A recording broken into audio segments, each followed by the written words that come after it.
अस्सलाम वालेकुम जी, मैं हूं मारिया अली। आप देख रहे हैं मेरा चैनल। दूसरी बीवी पर वहशियाना तशद्दुद किया, लेकिन ये हमारा पर्सनल मैटर है, ये हमारा घरेलू मामला है। किसी को बकवास करने की, बोलने की ज़रूरत नहीं। अगर किसी ने इस पर बात की तो मैं अपनी जान दे दूंगा, मैं खुदकुशी कर दूंगा। अशफाक सत्ती जो कि एयर वाई न्यूज़ के एंकर हैं, उन्होंने एक अलग कहानी सुना दी है। एयर वाई न्यूज़ ने उनको जो है वो सस्पेंड कर दिया है, उनको तब तक के लिए नौकरी से साइड पे बिठा दिया, प्रोग्राम से साइड पे बिठा दिया कि जब तक ये मामला, ये केस चल रहा है, आप ऑन ड्यूटी नहीं हैं, आप अपनी ड्यूटीज़ नहीं निभा सकते हैं। हकीकत बताने वालों पर जी हमले किए जा रहे हैं। अशफाक सत्ती साहब जो हैं वो खुल के सामने आए हैं। उन्होंने एक वीडियो पैगाम जारी किया है 7 मिनट का, जिसमें उन्होंने कहा है कि राबिया अनम जो है वो मुझ पर वार कर रही हैं, वो मेरे घरेलू मामले में बोल रही हैं। अगर इसी तरह से सिलसिला चलता रहा तो मैं अपनी जान दे दूंगा। यानी कि जब आप तशद्दुद कर रहे हैं, मार पीट रहे हैं, तो आप बिल्कुल ठीक हैं, आप जहनी दबाव में नहीं हैं।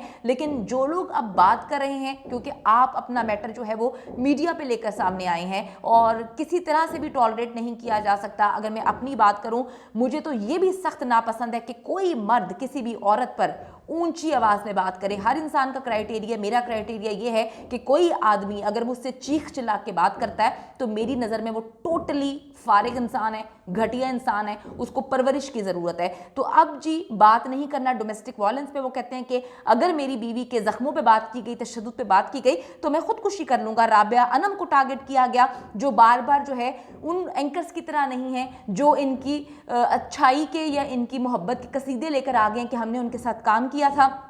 वो तो ऊंची आवाज़ में बात नहीं करते। तो ये मामला पुलिस में है, पुलिस इस चीज़ को देख रही है। उनकी वाइफ मुख्तलिफ वीडियोस जो हैं वो शेयर कर रही हैं और बता रही हैं कि किस तरह से इनकी तीसरी बीवी ने हमसे मिन्नत तरले करके शादी करवाई और अब ये कहते हैं कि हमारी जानों को ख़तरा है। इरम चौधरी जो कि पाकिस्तान की एक बड़ी ही अच्छी एंकर थी, उनकी अचानक मौत वाक़ई हो गई और किसी ने फैमिली से कहानी सुना दी कि उनको कैंसर था। उनके हस्बैंड ने मेरे साथ दिन टेलीविज़न में काम किया था, उनका भी इंतकाल हो गया था कुछ साल पहले। तो अब उनकी वाइफ इरम चौधरी जो कि अभी काम कर रही थी, अचानक से जो है उनका इंतकाल हो जाता है और सब चीज़ें छुपाई जा रही होती हैं। बड़े राज से पर्दा उठ गया। आज की वीडियो में हम इस पर बात करेंगे। पता नहीं मीडिया में सब कुछ क्या हो रहा है, कैसे हो रहा है। जिन लोगों को हम अपना रोल मॉडल समझते हैं, चाहे वो हमारे अदाकार हों या भाषण देने वाले हमारे एंकर्स हों, मैं सिर्फ सत्ती साहब की बात नहीं कर रही। सत्ती साहब के अलावा कुछ खवातीन भी जो है सत्ती साहब की सपोर्ट में आई हैं। यानी कि सत्ती साहब की सपोर्ट में is equal to domestic violence की सपोर्ट में कोई औरत इस तरह से आएगी औरत के खिलाफ, मैंने कभी सोचा नहीं था। दूसरी बात ये है कि हाँ, कहते हैं जी other side of the story. ठीक है जी, other side of the story भी ज़रूर होगी, बिल्कुल होगी। लेकिन जिसने पहले जाके FIR दर्ज करवाई है, उसने बड़े इल्ज़ामात लगाए हैं, उसका मेडिकल हुआ है, बहुत सारी चीज़ें हुई हैं और उसके बाद सत्ती साहब जो हैं वो अपनी भी कहानी लेकर सामने आई हैं। मैं कहती हूँ कि जितनी मर्जी बड़ी कहानी हो, जो मर्जी हो, आपने अपनी बीवी को मारा है, आपने अपनी बीवी पर तशद्दुद किया, आपने वायलेंस किया, आपने मारा पीटा है, बुरी तरह से तशद्दुद का निशाना बनाया। और फीमेल एंकर्स जो इनके साथ काम कर चुकी हैं, बड़े बड़े चैनल्स में इस वक्त बैठी हुई हैं, मेल एंकर्स भी, मैं अब क्या नाम लूँ उन लोगों का, पाकिस्तान के बड़े चैनल्स में बैठे हुए हैं, वो आके जी सत्ती साहब के मारपीट को जो है वो डिफेंड कर रहे हैं कि देखे ना, अगर इसने मारा तो उसने भी तो मारा ना। भाई आप अजीब तरीके से एक डोमेस्टिक वायलेंस को जो है वो अपने चैनल्स पे बैठ के, अपने प्लेटफॉर्म्स को इस्तेमाल करते हुए उन आदमियों को, उस माशरे में लोगों को उकसा रहे हैं कि जी आपको अपनी बीवी को मारना पीटना चाहिए, उसकी छितरोल करनी चाहिए, कुछ शर्म का आप लोगों का मकाम होना चाहिए, कुछ शर्म हया कर लें। अब जी एयर वाई ने इनको फारिग कर दिया है। निजी टेलीविजन एयर वाई में के साथ ये काम करते थे। इंतजामिया ने एंकर पर्सन अशफाक सत्ती पर घरेलू तशद्दुद के इल्जामात का सख्त नोटिस लिया है।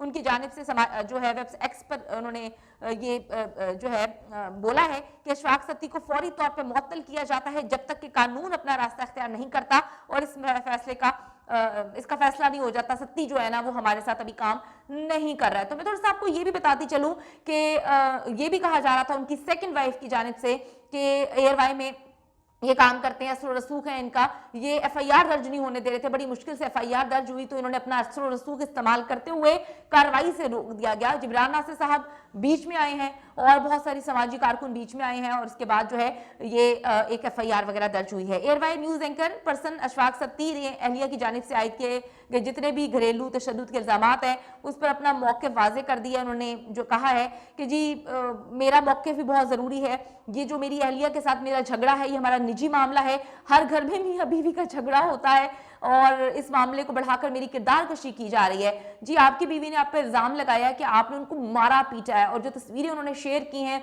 उससे भी साबित होता है कि खूब मारा पीटा गया है। डोमेस्टिक वायलेंस को पाकिस्तान का माशरा बिल्कुल भी एक्सेप्ट नहीं करता। अगर आप जैसे पढ़े लिखे लोग इस तरह से करेंगे तो डेफिनेटली जो हमारे गाँव देहात के अनपढ़ लोग हैं वो भी इस चीज़ को फरोग उनको मिलेगा। पहले ही वो अपनी बीवियों को इतना कुटते हैं, मार मार के जो है वो कत्ल ही कर छोड़ते हैं और इस तरह के मामला आते हैं। मकबूल एंकर राबिया अनम साहिबा इन्होंने जो है आवाज उठाई है हर प्लेटफॉर्म पे और ये कहा है कि थोड़ा सा मैं आपको बताती चलूं कि मोहसिन अब्बास के खिलाफ भी उन्होंने आवाज उठाई थी और उन्होंने कहा था कि जो भी डोमेस्टिक वायलेंस करता है कोई भी मर्द जो है मैं उसके साथ कभी स्टेज भी शेयर नहीं करना चाहती, कोई प्रोग्राम भी शेयर नहीं करना चाहती, ये काबिल कबूल नहीं है। अगर मैं अपनी बात करूं तो मेरे लिए तो क्राइटेरिया है कि अगर कोई भी इंसान किसी भी औरत के सर के ऊपर चढ़कर चीख रहा है, चिल्ला रहा है, बदतमीजी कर रहा है तो मेरी नजर में वो नामर्द है। ये जो है अपने अपने क्राइटेरिया है। मारना पीटना अगर मैं अपनी बात करूं मैं तो बर्दाश्त ही नहीं कर सकती कि कोई भी इंसान किसी औरत को इतनी बुरी तरह मार रहा है, पीट रहा है कि बंदा कहता है कि खुदा की पनाह तो हम में और जाहिलों में फ़र्क क्या रह जाएगा। हम बड़े बड़े चैनल्स पे बैठ के भाषण दे रहे होते हैं, उसके बाद हमारी बीवियां हम पे इल्ज़ाम लगा रही होती हैं कि जी हम डोमेस्टिक वायलेंस करते हैं। तो जी राबिया अनम को इन्होंने मुखातिब करते हुए कहा है कि मुझे ज़ाती तौर पर वो तनकीद का निशाना बना रही हैं। मैं उनसे ये कहना चाहूँगा कि आप मेरी कुलीग थी, आपके साथ मेरा एहतराम का रिश्ता था, सारे मामले में किसी कॉल या मैसेज के जरिए मेरा मौक़िफ़ जानने की आपने कोशिश नहीं की और आपकी वजह से आपके अल्फाज से मैं ज़हनी अजियत में हूं। तो लोग अब ये सवाल पूछ रहे हैं कि जब आप अपनी बीवी को कुट रहे थे, मार रहे थे, क्या उस वक्त आपको ज़हनी अजियत नहीं थी? क्योंकि आपकी बीवी ने कहा कि बार बार मेरा शोहर सत्ती मुझे बोल रहा था कि मैं तुम्हें कत्ल कर दूंगा और तुम्हारी लाश गायब कर दूंगा। सत्ती साहब ने कहा कि मुझे मेरी बीवी और मेरे बच्चों की धमकियां में कॉल्स आ रही हैं, अगर मुझे या मेरी फैमिली को कुछ हुआ तो उसकी जिम्मेदार राबिया आप होंगी। अब कहां से किसको कॉल आ रही है और किसको आप फैमिली कह रहे हैं, इसके बारे में भी थोड़ा सा वाज़ेह कर दें। अशफाक सत्ती पर उनकी दूसरी अहलिया नुमाइका ने बदतरीन तशद्दुद और जान से मारने का जो है वो इल्ज़ाम लगाया है, FIR दर्ज करवाई है, अटेम्प्ट टू मर्डर के हवाले से भी चार्जेस लगे हैं। राबिया अनम ने एक्सपोज किया है कि अशफाक सत्ती की पहली बीवी भी तशद्दुद की वजह से छोड़कर चली गई थी। उनकी पहली बीवी से 3 बच्चे थे, फिर उन्होंने नुमाइका से शादी की। नुमाइका उनके साथ एयरवाई की टीम का हिस्सा थी, उनके साथ शादी कर ली और उसके बाद जो है वो तीसरी बीवी भी जो एयरवाई में एंकर है, तीसरी शादी भी कर ली। 3 साल हो गए तीसरी शादी को भी, पौने 2 साल का उनका बच्चा है। बड़ी अजीब सी बातें, ज़रा थोड़ा सा मैं आपको सुनवाऊंगी कि इन्होंने क्या बयान दिया है। अस्सलाम वालेकुम, अशफाक सत्ती आपके सामने मौजूद है और मैं आपका वही जाना माना और पहचाना बाखबर सवेरा का होस्ट हूँ जिसको आप हंसते मुस्कुराते टीवी स्क्रीन पर देखते थे। आप यकीन कीजिए कि 16-17 साल की मेहनत के बाद मैं इस मुकाम पर पहुँचा था।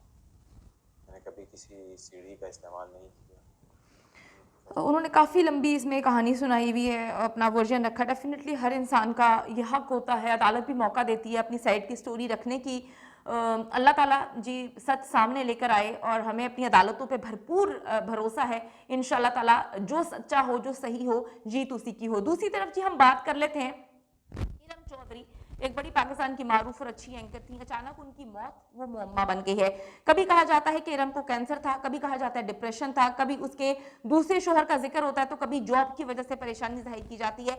इरम चौधरी के अचानक इंतकाल की खबर सहाफ़ी और यूट्यूबर मुगीज़ अली ने दी थी, जिन्होंने 27 जनवरी को बताया कि जी मेज़बान इंतकाल कर गई हैं और किसी ने, घर वालों ने उस चैनल को भी बताने की ज़रूरत महसूस नहीं की जहां पर वो करंटली काम कर रही थी। उन्होंने अपनी ट्वीट में बताया था कि इरम चौधरी का 27 जनवरी को भी टीवी पर शो था और उन्हें प्रोग्राम करने के लिए स्टूडियो आना था, लेकिन अचानक उनकी मौत हो गई।